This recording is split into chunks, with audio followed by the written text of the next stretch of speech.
What's up, everybody? You already know who it is. It's DripGodDero, and I'm back at you guys with another banger. So, in today's video, I got an interesting topic for you guys.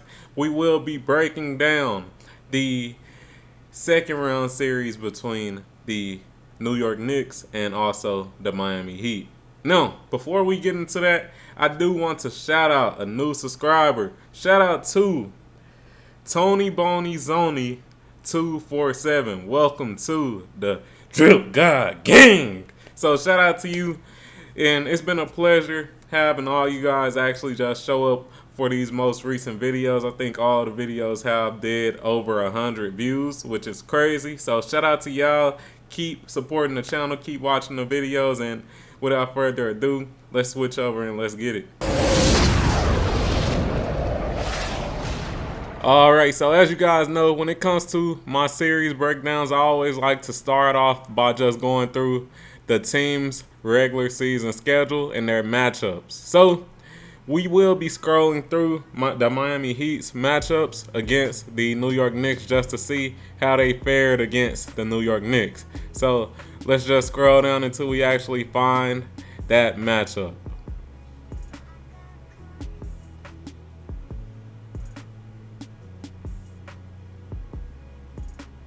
Alright, so we found their first matchup. It ended up being a loss to the New York Knicks, and it was a fairly close game, as you can see, 106 to 104. So it was very close. It was very close. Let's keep scrolling down. Let's see if we can find any other matchups. Alright, see, here is their second matchup. It was also a loss to the New York Knicks, and once again, it was fairly close, 122 to 120.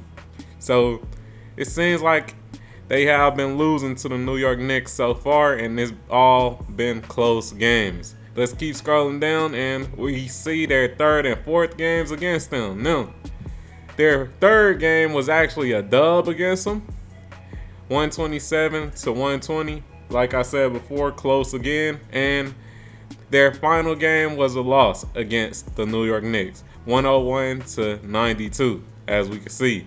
So, with that being said, the Miami Heat, they went 1 of 3 against the New York Knicks. It seems like the New York Knicks might have their number, but we do have to take this with a grain of salt because for the most part, all the games were fairly close. So, with that being said, let's switch over and I'll just give my thoughts on this series, man, because it's definitely an interesting series, to be honest. Now, let's start off with the Miami Heat.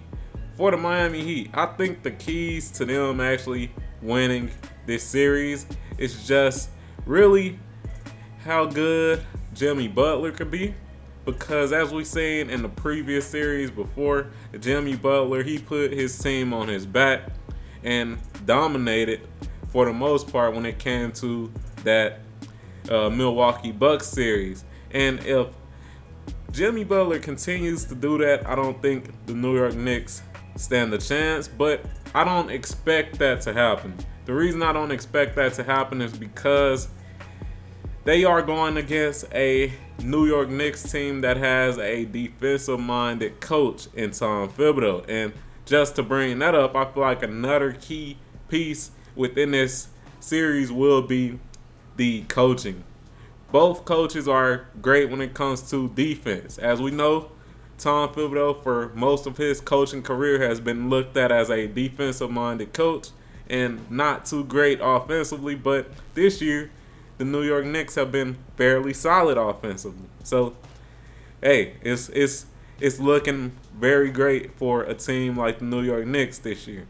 Also, as we know with the Miami Heat, they do have a well-renowned coach in Eric Spoelstra. And Eric Spoelstra, he is also known as a defensive-minded coach, but he also has, a great offensive plan as well when it comes to his team. So I definitely feel like that will be a key piece within this series, which coach will outcoach the other, because like I was saying before, both coaches pretty much outcoached the other coach in the first round series. Tom Thibodeau outcoached the Cavs coach, and Eric Spoelstra outcoached Mike Budenholzer. So it should definitely be interesting, that coaching matchup.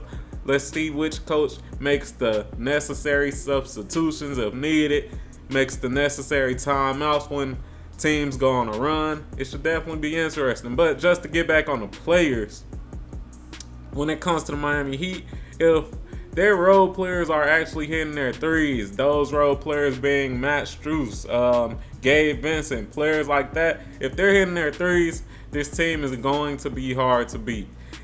Even Duncan Robinson, if he's going out there contributing and not being horrible defensively, hey, it should definitely be interesting. But to just switch over to the New York Knicks, I feel like the key factor in the New York Knicks will be R.J. Barrett.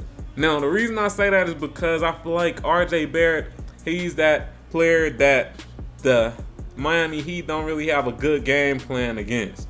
Now, like I was saying before when I was going through the players on the Miami Heat team, they don't got Tyler Hero. Tyler Hero is injured. So, with that being said, who can really, counter the offensive output of a player like R.J. Barrett? Because as we know, Jimmy Butler, he's going to have his hands full on the offensive load.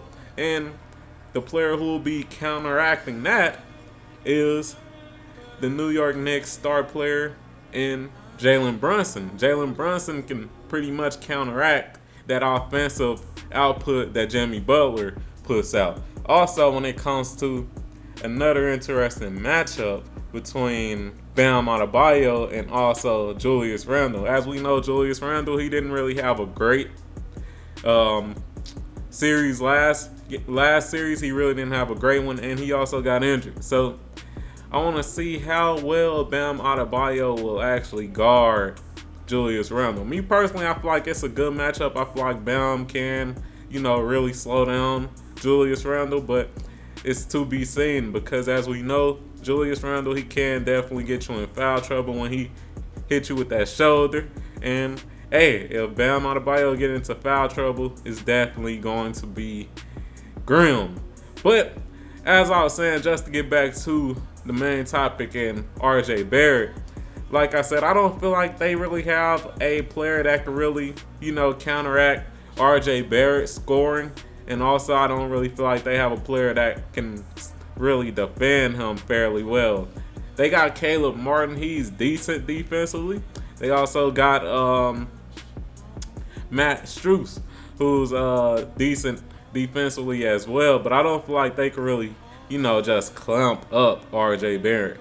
So that should definitely be an interesting matchup to see how they guard R.J. Barrett. And let me not forget about Josh Hart. Josh Hart was actually, I believe, their most efficient guard last series. And Josh Hart, hey, he's definitely somebody to worry about. He could play some tough defense on Jimmy Butler. He has some size and he's fairly strong. So that's something to note. And on the offense, he's not a slouch neither. He can hit the open three. He definitely is a, very physical driver and doesn't mind contact when it comes to, driving to the rim. So I definitely feel like this should definitely be an interesting series. But who do I have to win this series? Who do I have to win? I actually got the Knicks on this one. Now, I know Jimmy Butler, he's been hot the previous series before. I know they just did something legendary in beating that number one seed. But I just feel like the Miami Heat not being fully healthy, not having Tyler Hero, who is a great offensive player, and, just them going up against a New York Knicks team that will definitely be coached way better than the Bucks, and going against a team that is just rolling like the New York Knicks, having great matchups. Also, let me just bring up this as well. They got Mitchell Robinson, who is a great rebounding center. I don't feel like a player like Cody Zeller is going to really slow that man down when it comes to rebounding on the boards. So, yeah, man. in conclusion, I do have the New York Knicks in 6. Yes, in 6. I got the New York Knicks in 6. I think they will actually make it to the conference finals. I know it sounds crazy, but yes, I got the New York Knicks in 6. Y'all tell me what y'all think. Get down in the comments down below. Like the video. Comment on the damn video. Subscribe to the motherfucking channel. Turn on notifications and all that good stuff. And I'm out. Peace.